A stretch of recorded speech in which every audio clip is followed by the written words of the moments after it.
Ya. Assalamualaikum warahmatullahi wabarakatuh. Ketemu lagi di channel SMA Negeri 1 Pabuaran Subang. Untuk Sobat Sanepa, sebelum dimulai bincang-bincang kita dengan Pak Kepsek di part 2 ini, jangan lupa di subscribe, like, komen, dan share yang sebanyak-banyaknya. Dan jangan lupa juga dinyalakan notifikasi loncengnya agar kalian mendapat pemberitahuan kalau ada video terbaru dari channel sekolah kita. Nah, kali ini kita akan berbincang dengan Bapak Kepsek lagi, karena kemarin di part 1 kita sudah mengenal sejarah kehidupan Pak Kepsek. Nah, mungkin kalau sekarang kita ngobrol-ngobrol tentang program sekolah, Pak ya. Ya, kita akan ngobrol dengan program sekolah. Jadi jangan lupa di subscribe dulu. Nah, Bapak, pertanyaan pertama, Pak, terkait dengan tujuan pendidikan nasional, bahwa tujuan pendidikan nasional itu menciptakan, salah satunya Pak ya, yang paling utama adalah menciptakan peserta didik yang beriman dan bertakwa. Nah, terkait tujuan pendidikan nasional tersebut, nah kiranya apa tugas Bapak untuk mengembangkan tujuan pendidikan nasional tersebut di sekolah kita? Enggak, ini mendalam ini Pak, ada mendasar gitu ya. Kelihatannya ada dua variabel ini. Yang pertama tentang fokus tugas dari seorang kepala sekolah, fokusnya kemana atau yang diprioritaskan gitu yang pertama. Yang kedua, variabel kedua ini berarti tujuan pendidikan nasionalnya ya. Ini agak berat juga nih jawabnya nih, tapi nggak apa-apa, insya Allah saya coba ya. Jadi begini Pak Dani, menurut saya fokus dari tugas kepala sekolah, tanggung jawab kepala sekolah dalam mengelola satu instansi pendidikan, institusi lembaga pendidikan, ya KBM. Jadi yang diprioritasnya itu adalah proses belajar mengajar itu. Hanya saja sebagai umat muslim, alhamdulillah, berarti rujukannya itu salah satu sabda Rasulullah SAW, kira-kira bunyinya begini, KBM gitu ya, bahwa rujukannya menurut saya itu ada satu sabda Rasulullah itu bunyinya kurang lebih, didiklah anak-anak kamu karena sesungguhnya mereka diciptakan untuk satu kehidupan yang tidak sejaman dengan kamu. Jadi nanti, oleh karena itu, apa yang harus dilakukan oleh Bapak Ibu guru, apa yang harus dilakukan oleh kedua orang tua di rumah, arahnya itu membekali peserta didiknya itu untuk hidup di zamannya nanti. Itu makna yang terkandung yang menurut saya ini seharusnya menjadi rujukan gitu. Dan paralel sekali, atau artinya apa, sesuai ini dengan fungsi pendidikan. Salah satu fungsi pendidikan itu kan mencerdaskan kehidupan, bukan meminterkan, kan, mencerdaskan. Nah, justru cerdasnya itu, kecerdasannya itu yang akan menjadi bekal peserta didik untuk hidup nanti di zamannya. Analoginya begini,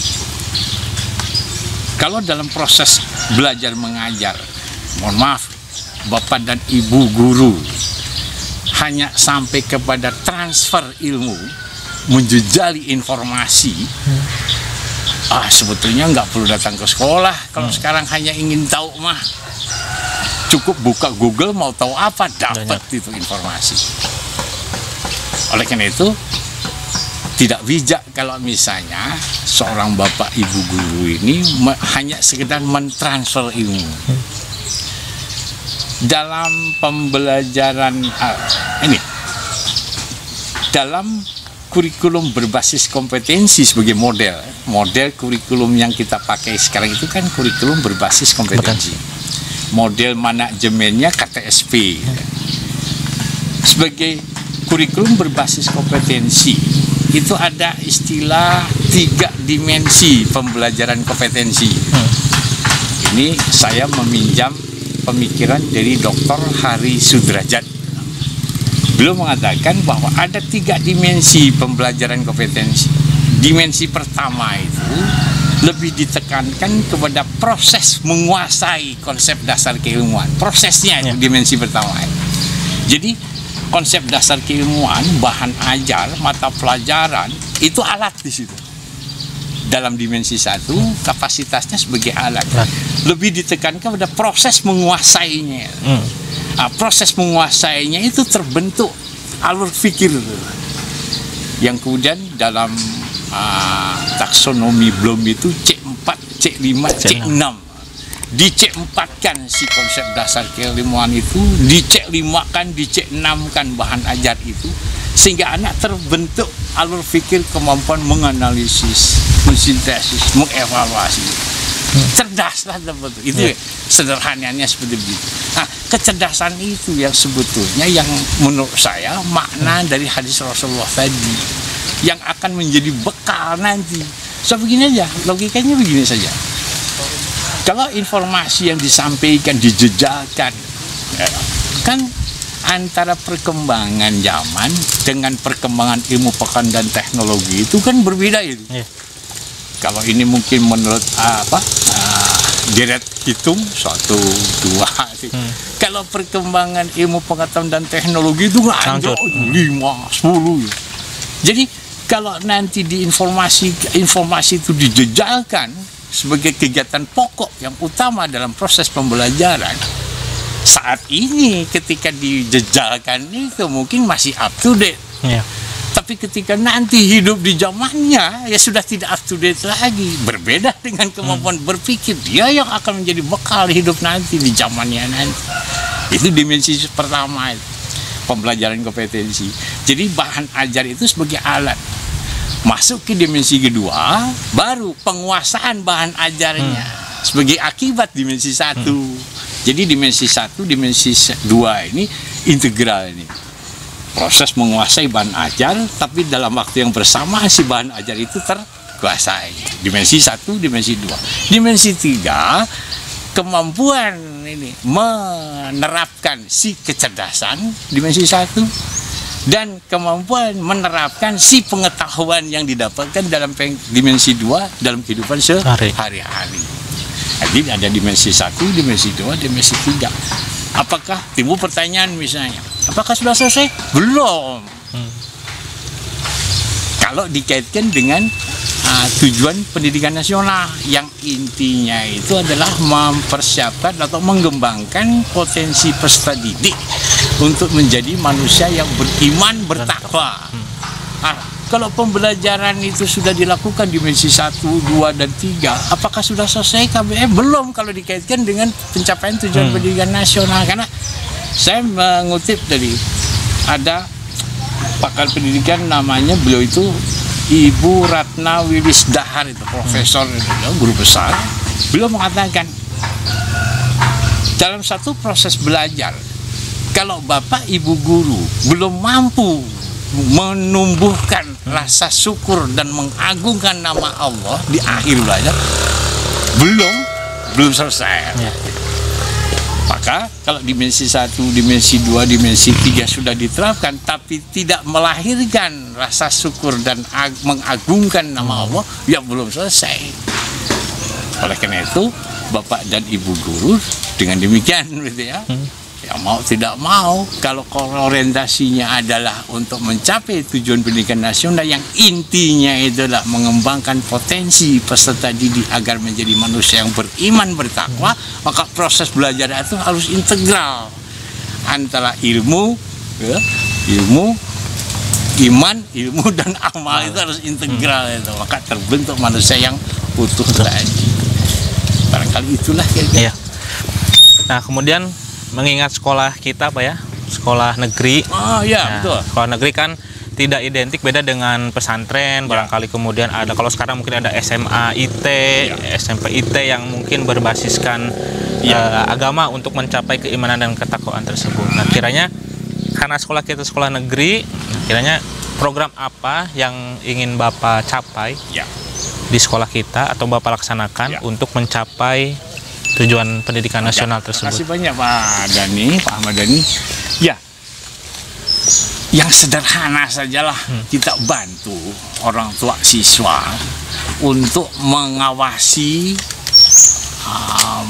siswanya, peserta didiknya, anak-anaknya itu membantu orang tua siswa untuk mengawasi putra-putrinya ini melaksanakan ibadah di rumah. Dibantu dengan menerbitkan sebuah buku saku. Di dalam buku saku itu ada ibadah wajib, misalnya sholat isya, sholat subuh, sholat duhur, sholat asar, sholat maghrib. Di situ ada kolom tanggal, bulan, dan ya hari, tanggal, bulan, dan tahun gitu. Nanti setiap anak melaksanakan ibadah tertentu itu diketahui oleh orang tuanya. Nanti setiap awal kan itu buku tersebut dibagikan kepada siswa itu di awal bulan gitu. Selama 1 bulan dari awal sampai akhir diterapkan itu. Setiap anak melaksanakan sholat isya diparaf, melaksanakan sholat apa saja diparaf, yang wajibnya, yang sunatnya, puasanya, gitu. Sholat sunat lainnya ya tahajud, ya duha. Pokoknya anak setiap melaksanakan ibadah itu diparaf, diketahui oleh orang tua. Nanti di akhir bulan diserahkan ke wali kelas, direkap, nanti siapa yang bolong, siapa yang penuh diketahui. Itu nanti diketahui oleh kepala sekolah di itunya. Ini maksudnya sebetulnya membantu orang tua siswa untuk punya alasan lah kira-kira, punya alasan menegur anaknya seandainya anak tersebut belum atau bahkan mungkin tidak melaksanakan ibadah. Jadi biarkan, persalahkan saja atau jadikan saja senjata. Misalnya dalam bahasa saya misalnya, "Jang, Neng, era emak bapak, lamun Neng tu sholatnya, para emak, berarti tu sholat Neng." Nah, jadikan si buku itu alasan untuk menegur. Nah, nanti kan ya sudah, jual aja tuh wali kelas, jual aja tuh nama kepala sekolah. Nanti malu oleh kepala sekolah nih, masa anak saya tidak sholat. Nah, kan jadi melalui buku itu si orang tua baik ayah maupun ibu punya alasan untuk negur anak. Jadi program itu saya sebut rencana saya namanya itu program kerjasama sekolah dengan orang tua dalam melaksanakan pembiasaan beribadah. Kira-kira seperti itu. So, kalau misalnya di sekolah kan waktu terbatas misalnya, kemudian daya tampung masjid juga terbatas, tapi kita pakai yang waktunya lebih banyak itu keadaan di rumah itu. Keadaan di rumah yang diawasi oleh orang tua dengan alasan buku kecil tadi. Nah, sebetulnya begini Pak Ahmad Denny, sebetulnya apa ya, kalau misalnya pelaksanaan ibadah itu ada misalnya ada atau meren hayang kapuji, ada urusan hayang kapuji budak telapor riakna misalnya, biarkan saja untuk sementara mah mungkin masih aya keneh urusan hayang kapuji lah gitu. Tapi lambat laun kalau sudah terbiasa itu menjadi satu kebutuhan itu ibadah. Atau misalnya ada kehariwang, misalnya khawatir misalnya ini tidak jujur, ya biarkan saja tidak jujur anak. Tapi rasanya masa sih nanti juga ada hidayah bahwa membohongi Allah itu nggak mungkin misalnya begitu. Jadi biarkan saja itu. Kalau ada hal-hal yang mungkin ada dikhawatirkan semacam gitu. Tapi suatu saat kalau sudah terbiasa, insya Allah itu terbiasa Pak ya. Mudah-mudahan dan mudah-mudahan dalam bulan September kalau sudah mulai lah. Itu kalau sekarang konsep sudah dimulai sih, sudah dibuat begitu, tapi belum diperbanyak gitu. Tapi mudah-mudahan ada aplikasi yang bisa digunakan selama daring ini, selama BDR ini, mudah-mudahan bisa ada aplikasi yang bisa digunakan, tidak perlu dalam bentuk buku kecil gitu. Mudah-mudahan tim IT nanti di SMA Pabuaran ini bisa mengembangkan aplikasi semacam itu. Kira-kira begitulah program yang di luar masalah pembelajaran yang mengintegrasikan nilai-nilai agama dalam pembelajaran ilmu itu dengan langkah lain dalam rangka upaya mencapai tujuan pembiasaan iman dan takwa itu, pembiasaan ibadah untuk mencapai iman dan takwa. Barangkali itu Pak Denny. Nah, mungkin sejalan dengan ini Pak ya, teori behavior Iya. bahwa apa namanya? Iya. Pembiasa perilaku itu bisa dirubah dengan kebiasaan, Pak. Insya Allah. Mudah-mudahan ini berhasil lah, mudah-mudahan orang tua juga menyambut baik nih program kita ini. Tapi kalau ini saya sampaikan sudah beberapa kali dalam pertemuan dengan orang tua siswa, dan orang tua siswa menyambut baik. Justru artinya sekarang ini sedang nunggu mereka ini, mana nih buku kecil nih yang dimaksud gitu. Tapi mudah-mudahan mulai September sudah bisa dimulai. Ada reward atau punishment nggak Pak? Oh iya, betul. Jadi yang pernah saya lakukan di tempat lain, di sekolah lain, dulu SPP masih ada. Iya. Sekarang sudah SPP tidak ada. Bagi siswa, baik putra, dalam satu kelas itu ada putra, ada putri. Iya. Yang paling padat parafnya berarti paling rajin, tergambarkan ada buku kecil itu bebas SPP satu semester itu. Jadi setiap semester dievaluasi. Bagi mereka yang bayar SPP ya kan, waktu itu di sekolah itu ada yang terbagi yang bebas SPP. Seandainya yang mendapat reward itu, penghargaan itu, mereka yang sebetulnya sudah bebas SPP berarti LKS dibebaskan, misalnya macam begitu. Di sini juga insya Allah itu. Di sini kita coba kembangkan, ya mungkin karena SPP sekarang tidak ada, ya LKS-nya kita bebaskan untuk satu semester misalnya begitu Pak Dani.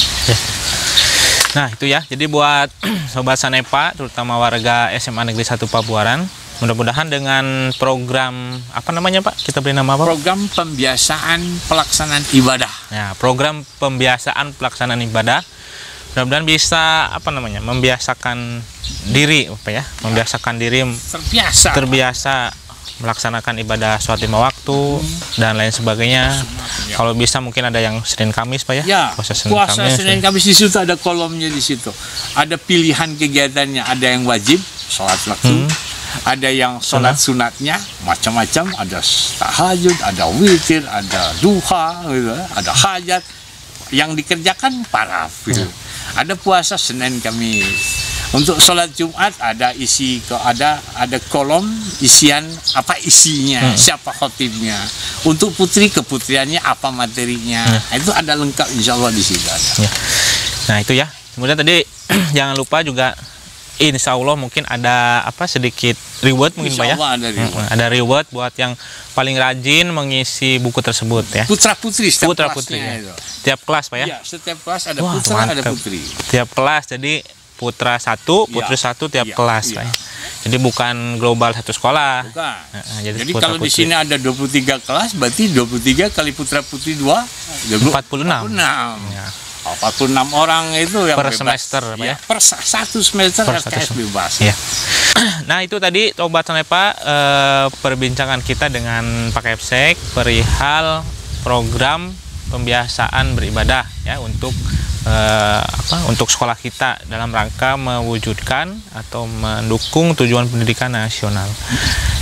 Nah barangkali itu saja Bapak, terima kasih atas waktunya. Terima kasih Pak Dani dan semua tim, terima kasih banyak. Ya mudah-mudahan sehat selalu buat Bapak dan keluarga. Nah itu ya Sobat Sanepa, jangan lupa di subscribe, like dan komen, juga di share.